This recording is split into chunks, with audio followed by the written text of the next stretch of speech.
The gloomy outlook at Newlands summed up the mood in the Australia camp right now, although the famous 47 wicket looked like a home for ducks of a different kind. Embarrassed and battered, Australia has at least had a chance to take stock, reflect and rebuild, but even the most experienced campaigners among them know it's a long way back from here. It's been like a bad dream, really. I was sure I was going to wake up and it wasn't actually going to be happening, but it was really disappointing, obviously. We've got to pick ourselves up. We've got to look positively towards the next test, and I just think it's important not to cloud our minds too much with too much doubt and negative thoughts. We've got to really try and look positive. There are a number of players whose place in the team is under threat. The opener, Phil Hughes, bowler Mitchell Johnson and wicketkeeper Brad Haddin are among those who will be feeling a bit of pressure going into the second test.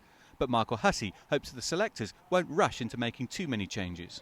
I certainly hope we don't panic too much. I feel like we've got the best players, in Australia playing at the moment, and we had a very ordinary match. A lot of us had ordinary matches, but knowing the character of a lot of the guys in the dressing room, they'll really want another opportunity to fight back and show the world that that we are a good team and good players. Another of those fighting for survival is the former captain Ricky Ponting, who is without a Test century in nearly 2 years. Don't discard him yet, is the message from Hussey. You can just tell by the way he turns up to training and the way he goes about his preparation that he hasn't lost the spark. He's desperate to get out there and play for Australia.